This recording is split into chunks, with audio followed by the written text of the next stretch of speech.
All right, so Cool. so what we're gonna do, guys, we've compiled a list of about 15 questions, 14, 15 questions that you guys have already submitted. And so we're gonna go through those. We've already categorized them all, and we're gonna go through those first. And then after we go through them, we're gonna open things up live to you. So if your question hasn't been answered, or if you just want some more clarification on something, there's a chat feed at the very bottom here. Just click chat and add your question in. And then at the end, I can call on you and we'll pass it around. We're thinking it'd be cool before we even get into the questions, um, to just introduce ourselves. I think we know most of you guys, but yeah, I mean, there's some faces here that clearly everybody knows, Elayna, and then there's some of us that you probably really shouldn't know, like myself. Logan and Caroline are just recognized, and so I'll just kickstart that off, and then I'll punt it off to someone else to kind of tell their story and what they do and see people. So I'm Brian. I've been living on the water for 12 years now. So I'm definitely addicted to the travel. I love it. I think sailing is the epitome of travel.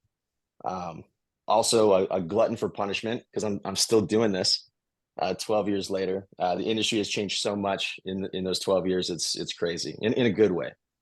Um, my boat, like I was saying earlier, is down in Charleston having the engines rebuilt. And once that's done, I'm going to work my way up to Maine, and I'll spend the summer in Maine. And that's my near future cruising plans. Um, in Sea People, I take on more of a community role, and so I aim to kind of bridge the gap between our developers and our users. So the things that you guys are saying and asking for, we categorize all those things and we put them on the roadmap and send it off to the developers to make sure that it's on a future build. So, I can definitely attest to the fact that we take everything that you say really, really seriously. And, whether it's on Instagram or our chat feed, whichever avenue you choose to reach out to us, we do take that into account, and we definitely listen. So that is me in a nutshell. Um, Not much else to say there. Let's send it off to another face that you might not know, but you should. Caroline. About that. I'm not so sure about that one, but I'm Caroline, and I deal with the finances of Sea People, but also just in a co-founder role of kind of whatever needs to be done to help make this project a successful. So I kind of see my job as just continuing to keep the dream rolling, whether that's through making sure that we have the funds to keep going, or if that's just through making sure that everything's ready to roll for the future as we get to launch for the general audience. So I have been sailing since I was in college. In college, I met Logan. He was the president of the sailing club, and he taught me how to sail. And this is Logan. And so the rest, I guess you could say, is history. And since then, we've worked on private sailing yachts together. We then bought and ran a sailing school in New York City for 12 years. And now our next project is working on Sea People. So we, I guess another part of our backstory is we started the Young Cruisers Association in 2017 and have been trying our best to build a community in all aspects of the sailing and boating realm. So yeah, Logan.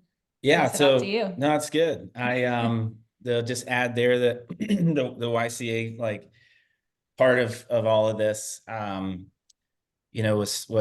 was furthered along with Brian and Riley and Elayna that came on to help kind of grow that community. And a lot of where we are, I think, today with Sea People is the expansion out of just YCA and Young Cruisers and all cruisers and trying to bring everybody together. But yeah, I'm Logan, and I am the CEO of Sea People, and I've been sailing since I was 18. I was an absolute wild child as a kid, and my parents said, you can't go straight to college and screw it all up, take a year off and go sailing. So that's what happened. And everything in my life has fully revolved around sailing since then. Mainly all East Coast and Bahamas and Caribbean, Central America. And yeah, did a long stint as a private yacht captain, realized that was not for me. Kind of got into the sailing school stuff, which is where a lot of professional sailors go to die. So that's where I went. Or thrive. Yeah. And after 11 or 12 years of doing that and kind of doing YCA stuff and Cruisers Awards and all these other projects, Sea People has been about a 2-year project now. And this last year, we sold our business in New York City to focus on Sea People and try to make this thing awesome. So, yeah. Elayna, you want to introduce yourself? Okay, Who hi is guys, Elayna? I'm Elayna. Let's get the fireworks happening again. Didn't work. So I'm I guess 1/4 now of Sailing the Vagabond. It's our YouTube channel. We've been running for 10 years. We've made hundreds and hundreds of videos. And yeah, just built a really cool community around sailing online. And that's what we do. Yeah, we've sailed so many different parts of the world now. And I think it was 2 years ago when we met Brian, Logan, and Caroline through the Young Cruisers Association. There was nothing out there like it at the time, and I thought it was so cool just to be a part of something. And yeah, we eventually started talking about how we could work together to build something bigger that everyone could enjoy, just to help us all connect. Because yeah, it was really bizarre, and it still spins me out. It happened to me just the other day in our anchorage. Someone was like, "Oh, do you have WhatsApp or something?" And I was like, "Oh my gosh, I can't believe like everyone's still trying to communicate in this way." And I was like, "Do I have an app for you?" So yeah, I mean, I could tell you more, but I'm sure maybe a few of you already watched the show. But my role in Sea People at the moment, so Riley and I are teaming up, and we're going to be taking care of the marketing. So hopefully, you know, getting some really cool people to collaborate with us and spread the word about Sea People. And yeah, just getting the word out there, really. That's kind of our job at the moment. And it'll be really exciting when we actually launch this app and it goes live, so we can just blast it everywhere. Nice. Love it. Awesome. So we can get into the questions here. So of the questions that came in, we had a lot of duplicates, which is a good thing. You guys are all interested in the same things. But the one that came in way above everything else was related to Android. And when is this going to be available for Android? So we're all iPhone users in Sea People, every single one of us. And, you know, we look at this question and our first thought is, well, they're asking the wrong thing. Really what needs to happen here is they need an iPhone. They're far superior. They work way better. Get rid of that silly Android and just get an iPhone. But yeah, for the people that think that's unreasonable, we have actually just started testing this week for Android. So we're super pumped for that. We're starting with a really small group. So we have I think 5 people who are testing it, and it's just available on a few different devices. But once we get the go ahead that, you know, everything's working as well as it is on an iPhone, we're going to open it up to the masses and bring you guys all in. And so yeah, we're excited to kind of fill the map in with all the Android people. We've got a lot of boats that, you know, one person on the boat is an iPhone user, the other person is an Android user, and so like it's weird in group chats not being able to have everyone a part of that. So we're excited to change that up. The next question is also similar. When is this available for full-on launch? So again, Android, we're talking a matter of weeks, and we can kind of say the same thing for launch. So what we're waiting on right now is just the Android side of things, and we're also waiting to get into the App Store, and there's a little bit of a question mark there with exactly how long that's going to take. But that process has just recently started, and so it's all coming together soon. We've been saying soon for so long. We want to give a hard date on exactly when, but it's important to know that, you know, if you have an iPhone right now, you can get in. Anyone can. So if you have a friend that you meet out there, just, give them the instructions, send that link to them so that they can get into the app. We can load it up with 10,000 users right now. And right now we've only got, I think, 1,000 that are in. So we're bringing in more people this week as well. But even when this app does go general launch, it's important to know that it's a process. And some of the features that we like the most are features that aren't going to be added until after launch. So don't think of it as, oh, like now it's in the App Store, now this thing is complete. Stay with us and enjoy the ride here, because there's going to be a lot of cool things that we're going to be adding along the way. And some of the features that get some of the ideas that come in from you guys and we put on the roadmap, some of them are really quick for the developers to kind of add in. I mean, they'll even make changes within a week, but then others will take like a month.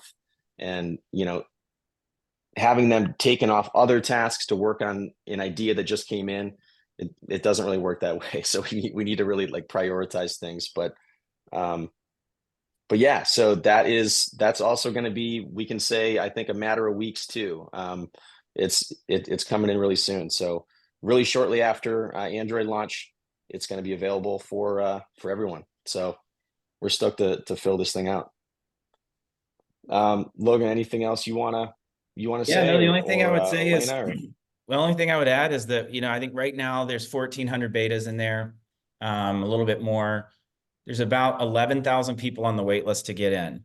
The reason why we haven't filled the map out, and I think why, a lot of feedback that we've gotten has been like, this will be more fun when there's more people near me. And we get that. And we want to put more people near you on the map and make it better as soon as we can. But we have to have like the metrics in place to gauge what's happening for it to be useful to us. So that's why we kind of we'll wait and then bring in a wave. And then we can see, okay, did that tweak we made actually get them to hail more often or get them to find other people? And that's why those surveys we put out are important. I think there's a survey that went out in an email yesterday of like, hey, are you using the community tab or just the following tab? Like getting kind of a pulse as we bring people in phases of how they're using it. So even amongst the betas, we'll be doing a small wave next week, but then it'll probably be 2 weeks before we really bring in, another few thousand betas. And you'll see a lot more people near you start to fill out. So yeah. And on that too, Logan, the other thing we've been like trying to really like, beat into everybody is that you have to update things in test flight regularly. So when we're gauging things and we're looking at the analytics and we're trying to figure out, okay, like, did this change actually really change behavior? A lot of people are on old builds, and that happens because it's kind of a strange thing. You need to open up test flight and then you need to update it within test flight. And so it's common that people, will be on an old build, sending in bug reports for something that, was fixed a long time ago. So, yeah, we're just trying to iron out some of those things before we bring in a lot of people right now. But, all right, now let's get to a question that actually, let's go back to you, Logan. Because this one was also high on the list here. So it's about our mission. So, See People has stated that its mission is to get you off your phone and building relationships and ventures in real life. How can you build a mobile app and say that at the same time? So for the people who are confused by our mission, which I think there's a lot of people, what do you think, Logan? That's a good question. Thanks for putting me on the spot. No, it is our mission. I mean, the mission is that we build something that becomes a tool that allows you to put your phone down. I think that all of us are kind of lost in the way we communicate across multiple platforms, right? You've got WhatsApp group chats, you've got Instagram chats, you get a notification that one of your boating friends sent you an Instagram chat, you go to open it, and all of a sudden you end up doom scrolling for an hour and a half, and you've lost an hour and a half of your time outdoors, and you're watching cat videos and not something boat related.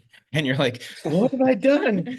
It didn't enhance your boating experience. So, yeah, I think we can build, and we're working towards building something that makes it a lot easier to find your friends, and make it easy to make plans, you know, make it easy to put that hail out there that says, hey, I just rolled into Marquesas, never been here, like, and somebody that's been there for 4 days and has a lay of the land can be like, oh, meet me at the dinghy dock and I'll show you around. And all of a sudden you've got a new friend you might cruise with for the rest of your life. Even the social side of the home feed, you know, that was a lot of discussion on our end, which is how much do we double down on the social side, and how much do we try to keep it from becoming a social feed, right? Because that social feed can become something that you scroll, and we're trying to, and we'll continue to change it, but as we kind of see how people use it. But the reality is that when you have the ability to share your trip and share something you did and somebody else gets to see it, I think it's inspiring to get out there. I mean, I have seen pictures of, I've been sailing for 19 years now, and I'm seeing pictures of places that I never knew existed on that on that community feed. And I'm like, I have to go there. I never thought that was a bucket list place to sail, but I have to go there. And like, I haven't dreamed about sailing in a long time. I haven't and honestly, all honesty, like after a while, especially working and professionally in the industry, you get there's burnout, you know, but now I'm like, oh, damn, I do want to go to the Med. I do want to do that canal. So yeah, I think in general, you know, niche social media is becoming a thing where people can kind of just be with their group, and you kind of avoid all of the doom scrolling pitfalls and a lot of that, and get to be around a community that you want to be around, and it actually enhances your life. And if people can avoid a lot of those big social media, big tech pitfalls that do nothing but, you know, growth hacking of how to make you use the app as much as possible, even if it's unhealthy. And what we're doing is giving boaters a platform to find each other, which is going to build community and get you off the boat, whether that's finding a spot as crew you want to hop on. You just got into it, you know, coming from the sailing school perspective, we've got students that finish a sailing school lesson for a full weekend, and they go, well, now what? Like, I just finished. How do I go sailing? What do I do? Do I pay you more to like rent a boat? Like, what do I do? And to be able to tell those people, download Sea People, make a nice profiles, make yourself available as crew, and then people on boats that need crew can find you. And now all of a sudden that got a human being out on the water. The hails in the chats, if they get you linking up with a friend that you didn't know was only 1 day away, and now you notice that, obviously you're going to get together. If you're meeting new people, if you're sending out a message for something random, like I'm sure Caroline and Elayna can talk about this with kids later on, like getting a kid's day to shore because of your hail, or a beach bonfire or whatever, like it gets you off the boat and doing stuff in real life, which is the goal. And it's something we take really seriously, that I think that's the end goal. That's the primary goal. The primary goal is not figuring out how to hack your brain and make you sit and see people all day scrolling. So, you know, because I don't think that's the future. I don't think any of us do. I think we all probably assume that people are at some point in time going to say, okay, I need to only get what I need out of social media, and I can't lose 4 hours and stay up till 2 o'clock in the morning doom scrolling. So that was a long answer. Sorry. Oh, well said. You're passionate. We can tell, Logan. Yeah, it's good. It's good. All right, let's move over to privacy. There's a good privacy question here. And this would be good. This would be good to get both Elayna's thoughts on, and then maybe one of us can kind of jump into and give our thoughts on the differences, because obviously we're in totally different places when it comes to this. But Elayna, so are you concerned about your privacy by putting yourself on the Sea People map? So yeah, that's an interesting question. In reality, if people want to find us, they can find us whether we're on the Sea People app or not. Like, and we're always sailing with our AIS on, like probably most of you are. You don't want to be hit by a big ship. So people have the ability, and they always have, to find us using these other various technical maritime apps. So like Sea People does not make us more concerned, because if anything, it puts our mind at ease, because there are a few different options. You can completely hide yourself, which I don't recommend, and we don't do that either. But being able to like pin your location to like the general area, so you're not missing out on these hails or seeing other boats nearby. They can still see you nearby, but it's not your precise location. I mean, at the moment, we're not even doing this. We're actually live because we're in the Philippines. There's not many sailors around. We feel like this is like a great spot to be live.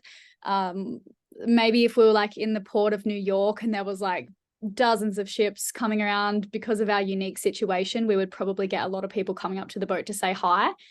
Not that you even need sea people for people to spot our boat because it's bright yellow, but we would probably still just, you know, move the location just to be nearby.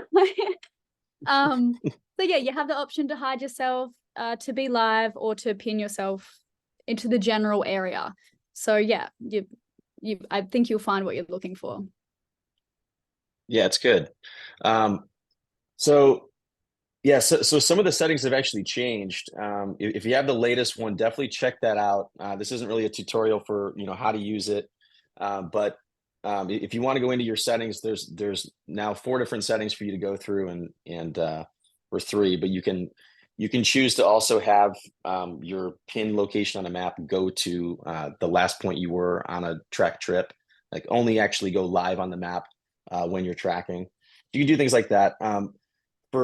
For me, and then I'll go to Logan and Caroline. For me, I always go live if I'm cruising. So if I'm on the boat and I'm actually traveling, or even stationary on an island, if I'm on the boat, then I just kind of keep it live, because there's a lot of features that you really can't use if you're not. You know, you can't see a precise location of people in the chats. That's one of my favorite things, is like the most simple thing is just in the chats being able to scroll that map down and see where people are live. And that has so much value, you know, something that you can't do in WhatsApp, and you never know where your friends are, you know, after you leave the anchorage and people are traveling in different directions. And so yeah, I keep it live unless I'm actually off the boat and I'm doing something like I am right now. So I'm pinned to where the boat is. But also, like you said, Elayna, hails and yeah, some of the other features in there. How about you, Logan and Caroline? Do you guys go back and forth?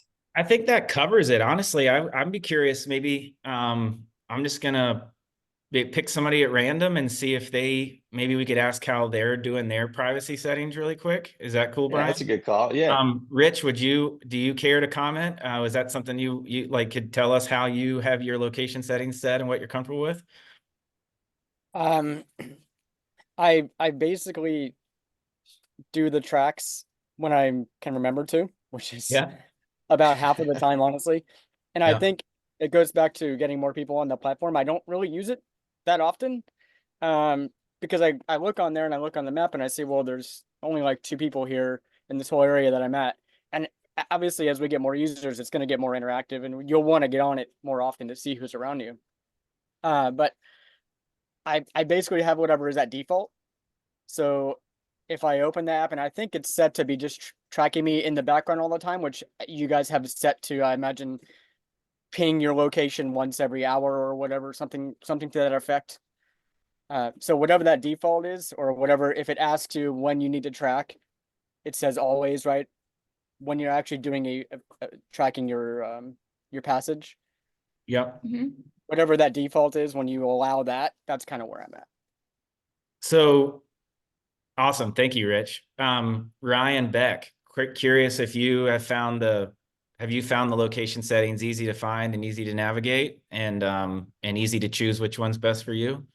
Yeah, Brian, I actually use the pin feature that Elayna was talking about for me, because I'm in a refit right now. So I'm just kind of stationary in Tarpon Springs. So I like that setting. You know, I don't have to worry about following my car around all over Florida. It just works for me right now. Cool. Yeah, That's good. That's awesome. Yeah. Thank you both. Good to Thanks, hear. Yeah, Ryan. thanks. Anybody sorry, keep going, Brian. That was good. You guys had covered what I was going to say anyway, so I just wanted to hear what any of the other people I looked like they were on boats had to say.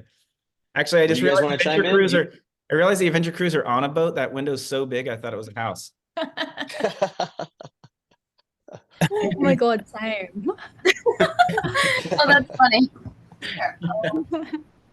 All right, Hey, Brian, guys. I'll pass it back to There you. we go.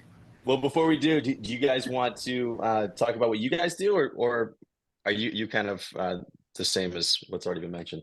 Yeah, I think we cruise seasonally right now. So when we are on the boat, we're typically live, and leave it on live tracking whenever we're underway. And then as soon as we park the boat and get shoreside, then we usually drop a pin.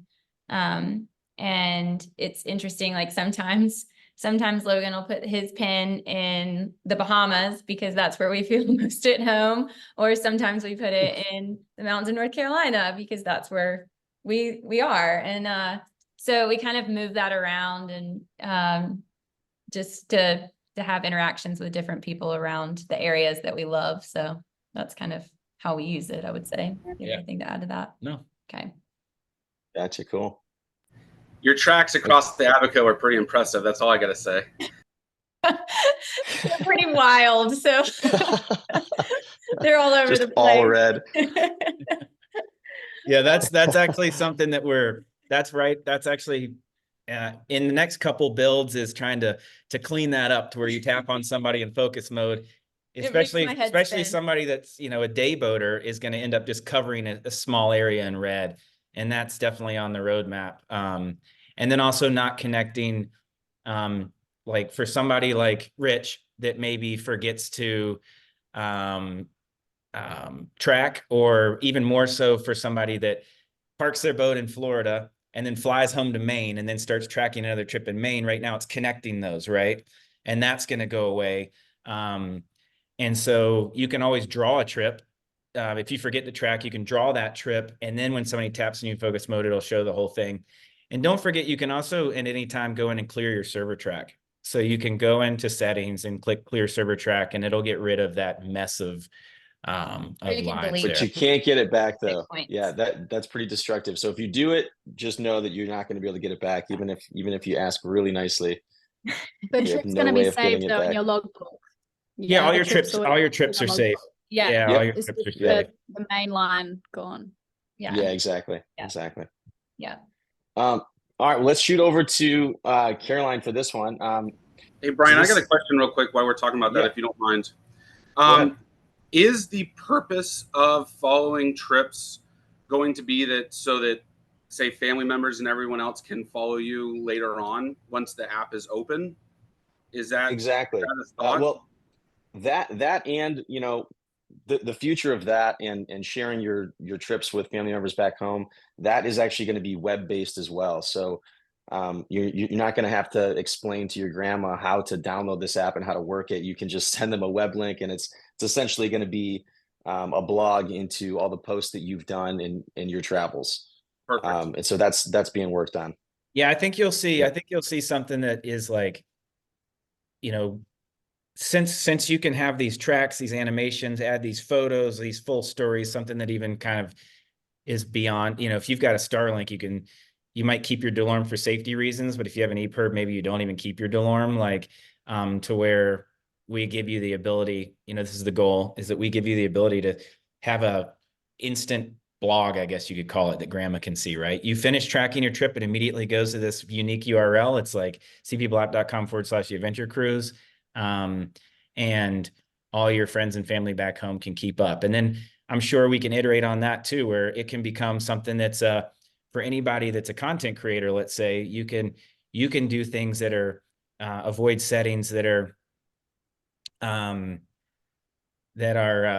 Like date specific, like backlog. Sandy says, "Hey, I'm a grandma." You look like a young one. Sorry, and clearly savvy. So but yeah, I think there's going to be some really cool ways that anybody wants to do things for Patreons or for special people can give some really cool benefits to people to see things live that not everybody can see really cool stories and really cool stuff. So yeah, that's I think that's brilliant, guys. cool. Thank you. Sweet. And good question, Cole.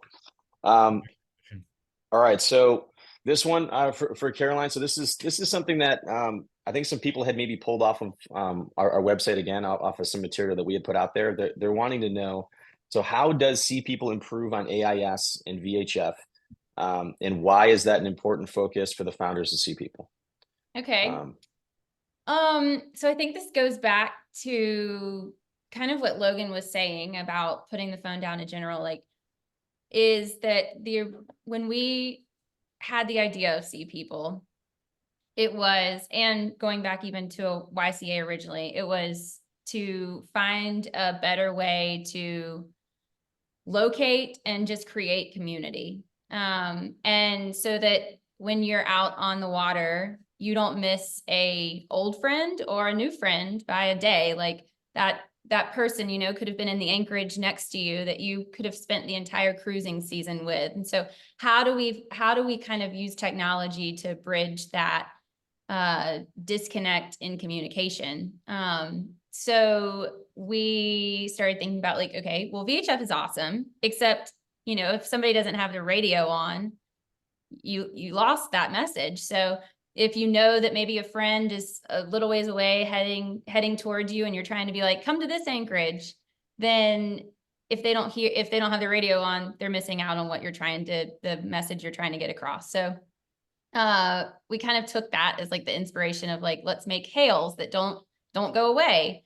Or maybe in the future they'll have like a time limit to them, but at least it's a way to like use this to like kind of broaden VHF. So I think now with having kids, especially, like I see the VHF and AIS on steroid side of things as such a positive tool for myself and my family, because I'm able to look at the Explore map, which is kind of like AIS, except you can see all the details of who's crew on the boat, which can be kids. It can be dogs. You could have a dog play date. But if it's kids, you can see who those kids are, and you can filter out by boats that have kids on board. So you can locate who's around you in the sense of AIS, and see who's exactly on that boat. So not only like what that boat is, but who's on there, who's aboard. And so with that, and then using that VHF style tool of hail, you can put a message out that says, hey, and you can filter through the Explore screen, which is really cool, I think, to only hail boats that have kids aboard. And so it can help you find a play date. It can help parents get together and talk about how exhausted they are because they're homeschooling and cruising and doing a million things all at once. So and trying to enjoy life on the water as well. But yeah, so I hope that answered the question. But no, that's good. I'm glad you mentioned the filters, because that's something that a lot of people didn't just inherently find on their own. Yeah.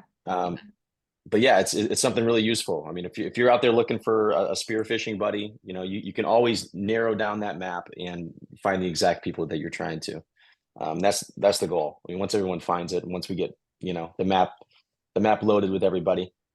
Yeah, exactly. Had so much fun with the filters currently, but like when there's so many more people in the Explorer map, it's going to be, yeah, definitely have a play around with it if you haven't already. Yeah, that's something that we're, even as the beta swelled from 200 to 1400, you know, trying to figure out how all of you and all of the next wave of users can actually have an Explorer map that matters, which to me, what matters is pulling up the Explorer map and seeing the kind of people that I am interested in possibly hanging out with, or possibly need some help from, or whatever, and not just seeing literally every single human being in the world, right, on the maps. Kind of just becomes too much and is not really of value.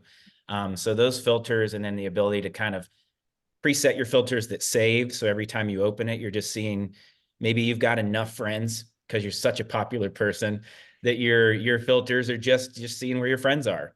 Or just seeing friends of friends, about people that you might talk to, or just seeing people that are in the club that you're a part of, or whatever it is, depending on how many people are on there. So, and the filters are getting better, and that's definitely something we could use your feedback on, as you guys use it, on, hey, this map is getting too pedestrian for me. I don't find myself on Explorer anymore.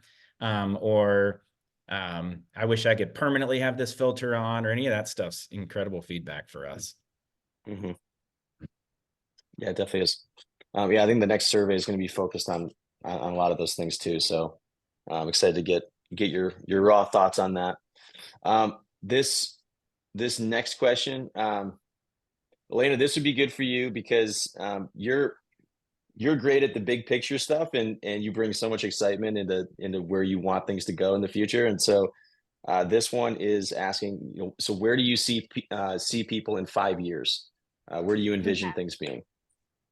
Yeah, well, 5 years, we're still going to be, it's going to be such early days. We're probably still going to be fundraising, growing the team, and we're going to see a lot happen in that time. We're going to see what kind of features you guys are using the most, taking feedback, and who knows, I mean, even in 5 years, we might find that our app has taken off in the stand-up paddleboarding, category. So we might add a little tab for you guys.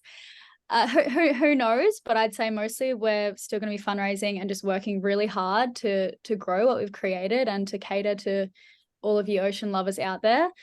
I think probably in 10 years time, what would really excite me is if Sea People is being used by everyone from, fishing tournaments to professional sailing teams. Like, how cool would it be if they were hosting the whole around the world race on Sea People? Their families could easily log into an app, see live tracking and videos and photos. Like when we did our North Atlantic crossing, that was 19 days. That was in late 2019. Everyone was tracking us just, with our satellite phone and some web browser, but it was so out of date. It was always like a day or two behind. And it's just crazy to think that that was the most up-to-date thing at that time. Correct me if I'm wrong, but it was for us. So yeah, that would be the dream, and it's not totally out of the question. The possibilities are kind of endless, and yeah, hosting more regattas and finding like your group of sailors or someone you want to buddy boat with, just being able to create a group really easily within Sea People to connect more easily and race if you want to. I guess that would kind of be the dream. Also having like all small businesses by the seaside using the app as well, whether that's a restaurant, a marina, or a boat mechanic, a tourism company, someone who wants to take you to do something special. Basically just everyone living in and around the water to be on that app. Yeah. Yeah, that's good. And there actually have been a lot of people who have brought up the fact that they want like cruising guide material to be visible on the map, a way to see, points of interest. And that's something that we're thinking about adding in the future, on a future build. But was a question. Imagine if we could do everything, like from weather to like navigation. Yeah. But one step at a time. Yeah, that was a question from Dowling. Dowling, I don't know if you want to unmute and ask that question that you'd put in the chat specifically. Yeah, so it's I find when I'm cruising and using the app, it's like, especially if I'm, going to the Bahamas and I know there's weather coming, I'll actually look at the Explore map to see where other boats are anchored and hiding from, whether there's a strong westerly or something. Wow. And so it'd be nice to know, we actually caught a bunch of fish and we don't have a freezer on the boat. So we're coming into an anchorage. I'm looking, is there another boat in here that I could give some of this fish to so I don't have to, just waste it. But nice to see like if there's an anchor somewhere, and then if there's an anchor, you can click on it and, 4 other boats reviewed that, terrible holding is just sand over rock, or, really thick mud. This is great. Or, there's a place you can walk your dog, or the place to take the kids ashore. Little things like that I think could help, or a good marina or cheap fuel or things like that, or, easy repairs, or, abundance of parts, which we're always looking for parts on boats because everything breaks all the time. So I think it'd be nice to help as just another tool and a safety feature for everybody. That's really good. I appreciate That's good. that. I think that there's 2 sides to that. One is the stuff like the friends and the human side of that obviously will be our first focus, right? We're so community focused. The stuff like anchorages and anchorage reviews and those points of interest, that's the one that's definitely on the roadmap and will come. There's other apps that's their sole focus, and they're doing a good job with it, right? They're doing a good job of crowdsourcing stuff. Active Captain has been around forever. Most of us have probably used Active Captain. There's other apps that are really primarily cruising guides like Navily. And I think that what we have to do is prove that people want to track and share their trips. They want to build community. They want to chat with each other. They want to do this, get them on there, do those things. And then we can start doing that weather overlay. So like when you see where the boats are anchored, you could just tap probably a predict wind overlay, and all of a sudden you can see the weather and watch where, you know, look at that navigational capabilities, you know, are a very tough one. We've had requests for that. Like, hey, can you just get the navionics charts to be the background? And it's like, we could. The problem is that if people use our app for navigation and they run into the rocks, there's liability issues, right? And then, and the same with points of interest. That's a beast and a bear. And I think if we, you know, when and if we get so many people in here to start crowdsourcing that awesome data, then we'll build that out, or we'll create a great partnership, you know, with somebody that's already got tons of points of interest. So literally you update your app one day and that stuff's there. We'll just kind of see how that goes. But I agree. There's so much when you're exploring the maps, the Explorer map, that you could add and bring value. And maybe someday Sea People could be the only app you open. I can get my weather here. I can get my what's ashore. Yeah. I can explore anchorages. I can tap and do navionics style things. But we've got a lot to prove, I think, before we put all those things in there. I think that goes back to the big dream question, is that everything is happening within one app so that you're not opening multiples whenever you're out on the water. But is that a 5-year dream? That's ambitious. But I think that would be a long-term goal for sure of Sea People. Yeah. So. And then it looks like you want Sam. Nina and Tom. You guys asked a question here in the chat that is perfect, because that's the next question we're about to go to. That's been asked a lot. Relating to trips. They're saying, is there any plan in the future roadmap to be able to link accounts for a trip instead of having 2 accounts on the same boat track and post the same trip? So, you know, your thoughts are that it's redundant for you guys to both post the exact same trip with the same pictures, since you were both on the same boat. So let me ask you this. While we weren't planning on diving too far into this, but I'd be curious to hear what you guys, like, how you'd like that to actually operate. Would you prefer that to be something that is just a matter of, you know, tagging the users that are on there, and, you know, when you're tagged, that then gets put onto, you know, both users' logbook? Or are you going deeper in your thoughts with that, thinking that if you're both on the same boat, that you should both be able to edit the same trip card? Nina and Tom, if you can unmute yourself, or if we can unmute them. Yeah, I don't know if you can hear us. Yeah, yep. I think mostly it would be for just the logbook piece of it, so that, you know, instead of both of us tracking and posting the same trip, to have it kind of in our backlog. I wasn't thinking any deeper than that, but I'm sure maybe others might find being able to edit a trip would be valuable. But I was thinking just service level, being able to have it on both of our logbooks. Well, that's perfect, because that's actually on the roadmap right now. They're actually, they are working on that. So that's going to be coming soon. The ability to tag people, tag other boats that you're cruising with, and all that. That's all going to be coming soon. That's going to make those trip cards a lot more fun, a lot more social, to see what's actually happening out there. That's a good one. Awesome. Thank you. Josh had just asked a follow-up, I think, of what we were chatting about earlier, which is incorporating Active Captain API to kind of get the data points. Yeah, it's definitely doable. We actually may or may not, I'm not sure what we could say here legally, but may or may not have hacked and got all that and tried it, and literally dumped 100% of Active Captain into Sea People, every bit of it. And it's like, holy cow, there's a lot to manage, and it's a lot to filter and all that. So yeah, those kinds of APIs are definitely doable. And the deals, you know, we've chatted with Predict Wind already about hopping into the app. We've with an overlay at some point in the future. We've even talked to other like hardware trackers, you know, for people that want crazy specific data, you know, from your data hub or your Barnacle. You want to show even more technical stuff. And all of those kinds of APIs are are doable, and when we're ready for it, I think we should be able to pull the trigger on that. Yep. Rich, another good question here. On the subject of different lifestyles on the app, will there be a way to filter racers, cruisers, fishers, etc., in and out of the feed? So you're talking about the community feed. So right now, if you're not already aware, there is a following feed, and those are just the people that you're following, that you're friends with.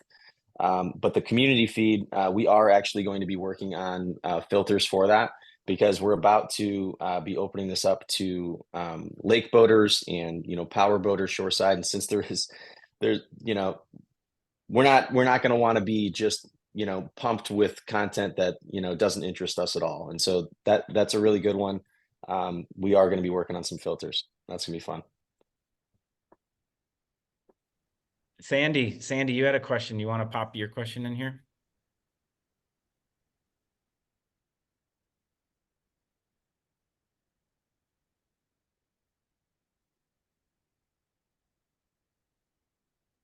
Still on mute for some reason, Sandy.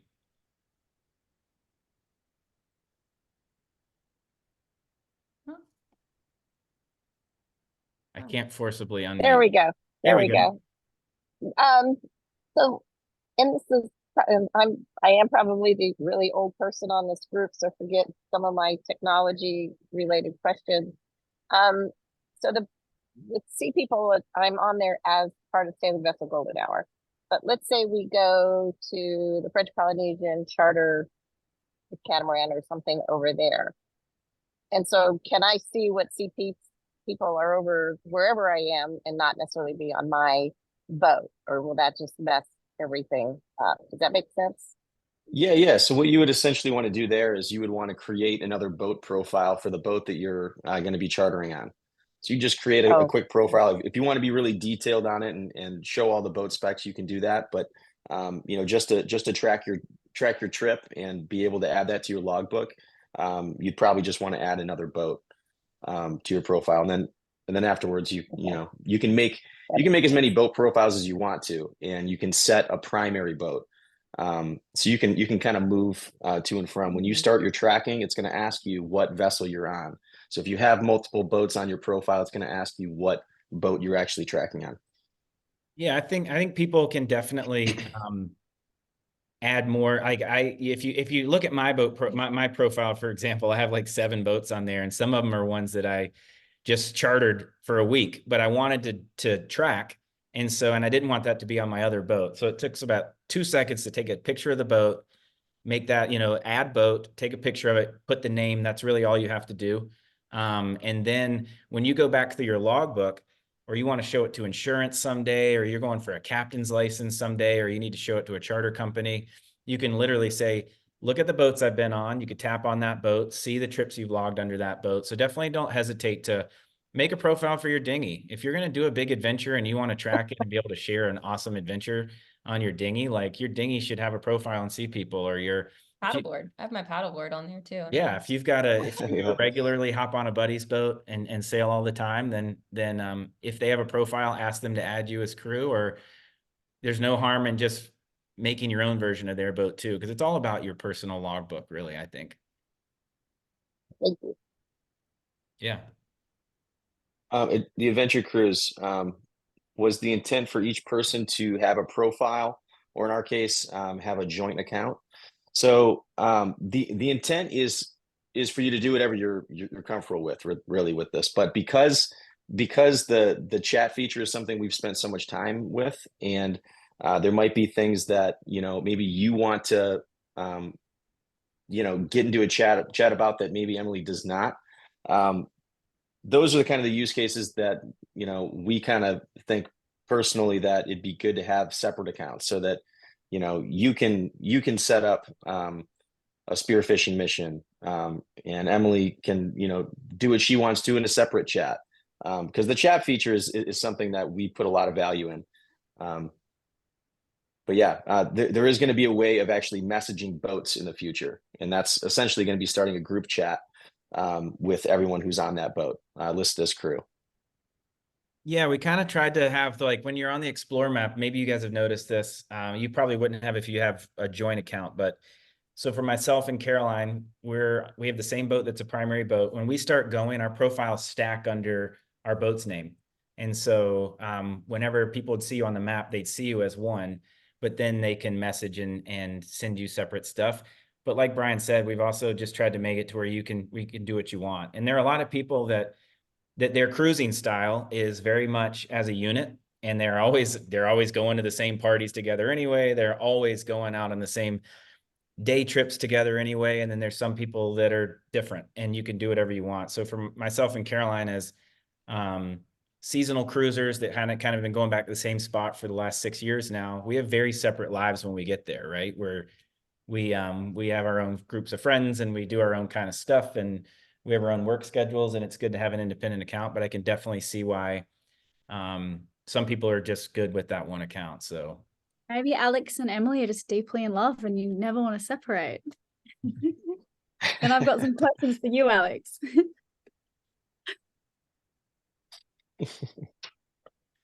Okay. Let's see.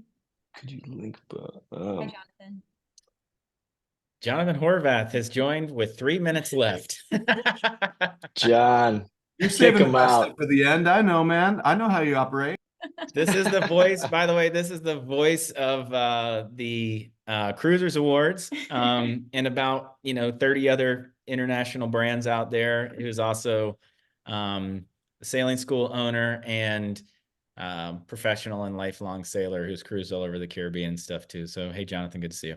Welcome to the Sea People AMA. Perfect. Thank you. All right, you can go now. Our work here is done.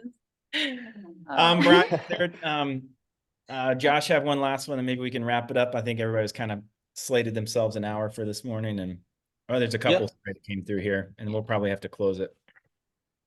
All right. Could you link boats so that me and my wife on our account, we can share the same boat, and we could both start tracks and share things related to that boat. So when you create a boat profile, you can add individuals as crew. Is that what we're essentially talking about here? Being able to have multiple accounts visible within one boat? Yeah, I guess the crew would make sense. That's I was just wondering if there's a way for if I have my account, my wife has her account, and then we could kind of, if the app could somehow know that we're on the same boat, and then if I'm busy, she could start to track that morning, or vice versa. Absolutely. That kind of becomes the I guess, Brian, like creating dual admins of a boat profile, essentially. Yeah. So it's kind of like a business account, or it's a kind of its own profile. Or that's definitely possible.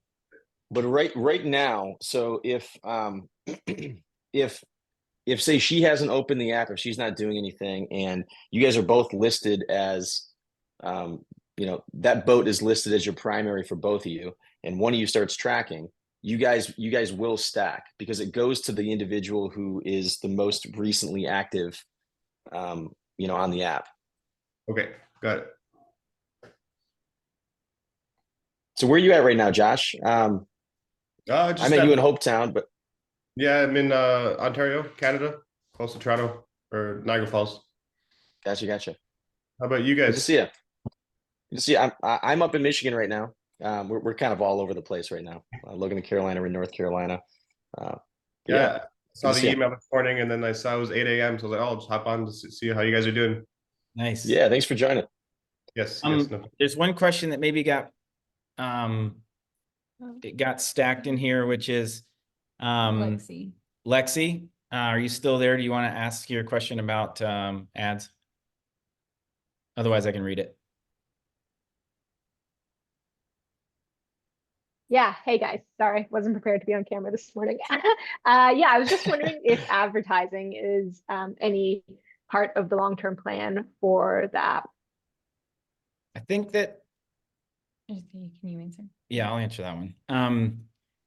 So that's definitely, obviously the app has to generate money somehow. Otherwise, it can't be around. It takes money for the servers. It takes money to pay developers and everything to create an app and maintain an app. So I think we could all probably agree that an app that pummels you with ads is the most frustrating thing ever. And we all hate it, right?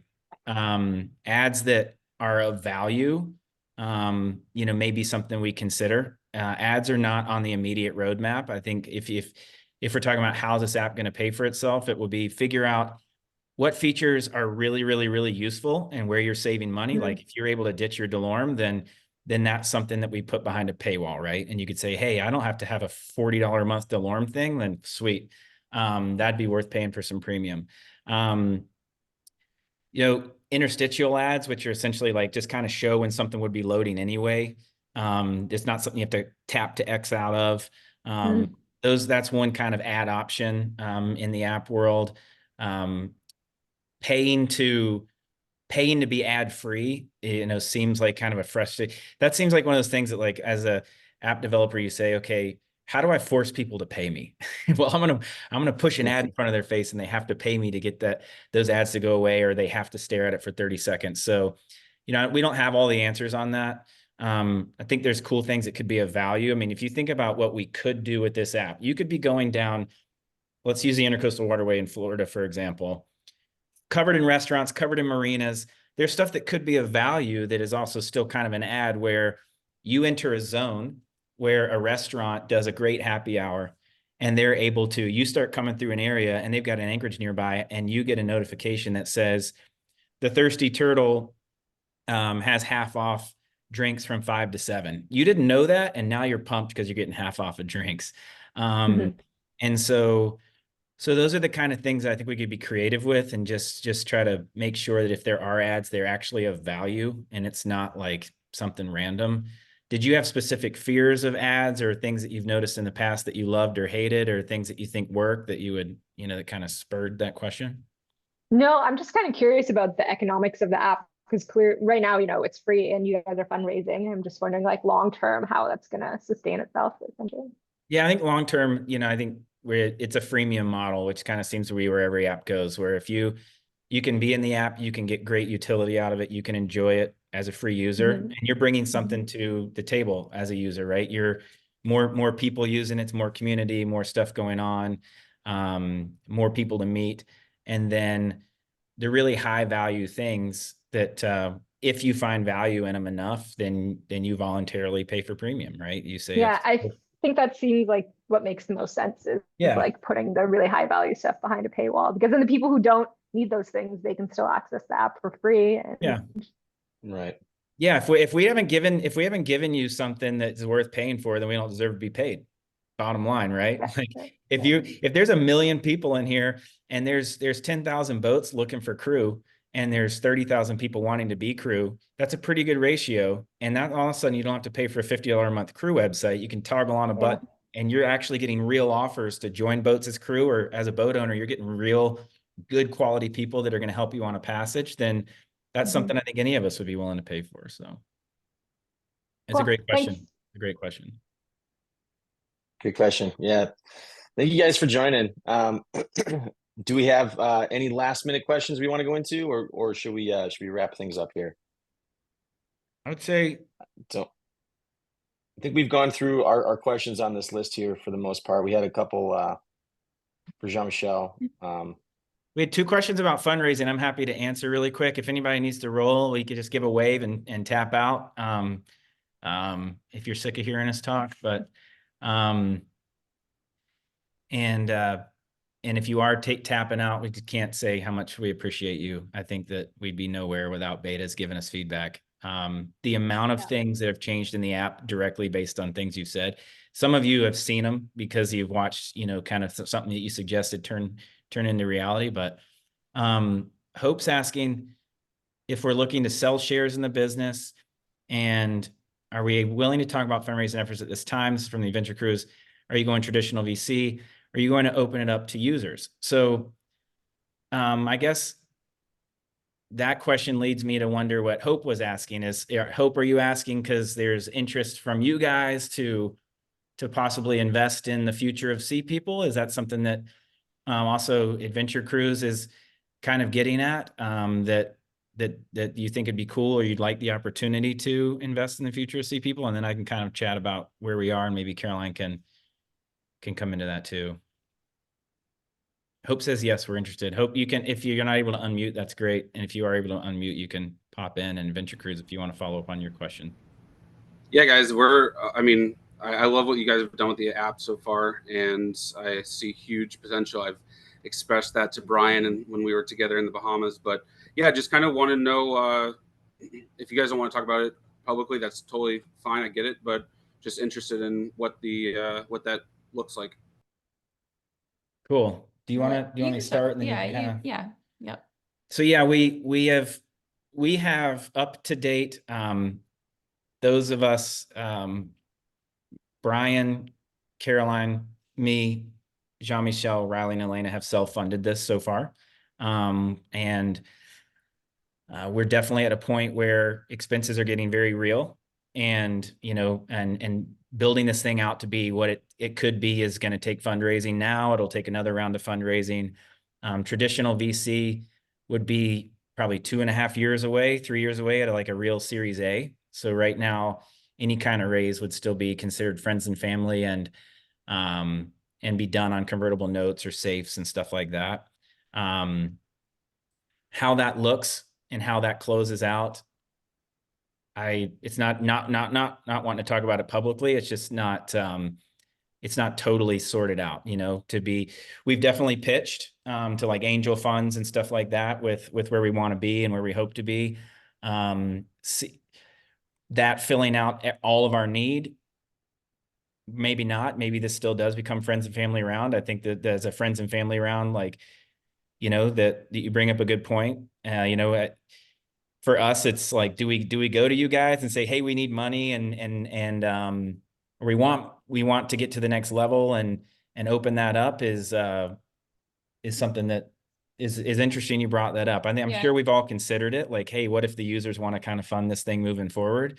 But yeah, I think that's a really good topic to bring up. Yeah, it is. And I think that could be a discussion going forward, maybe, that we can have another follow-up on. Or yeah, there's rules, right? There's rules in the finance world about how many people can invest in something and not has certain SEC triggers, where you start to become what is considered more of a publicly held company because too many people have small shares and stuff like that. So there's all kinds of things that the lawyers would have to sort out to do that kind of a thing.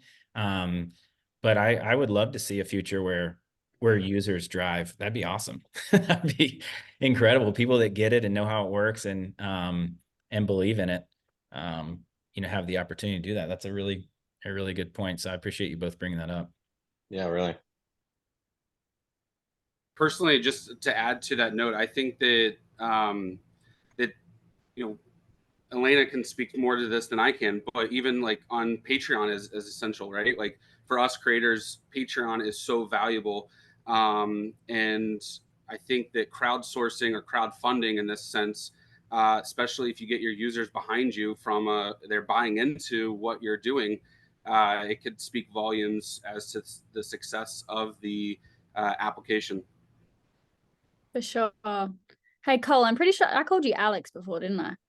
I heard you say Alex, but I didn't realize who you were talking to, so I'm sorry. It's Cole, sorry. Have we met before, by the way? You look very familiar, both of you. At the boat show or something? Yeah. Yeah. Yeah, that's where I know you from. Okay, anyway. Yeah. But no, you're right. There's so much power in fundraising. With the Fraxel. Yeah. We chatted on Instagram about that. Super helpful. Yeah. Oh my gosh. Thanks, girl. Skin's glowing. No, there's so much power with fundraising and power of the people and Patreon and Kickstarter. I think where we're at now is a little bit like beyond that, and we I think we needed that in the early days, and instead we spent all of our money. So now, yeah, we're looking at something a lot bigger, hoping someone will come in and just drop a whole bunch on us. But it's not out of the question. Yeah, and depending on what's kind of best for Sea People, if we do close around with a single big high net worth individual or a fund, it doesn't mean that there aren't other opportunities, because Sea People is going to continue it'll be a very long path for Sea People to have enough premium users that we're breaking even and we don't need to continue fundraising. So I think there could be lots of opportunities moving forward, depending on, not just what happens in the next 6 months with fundraising. So.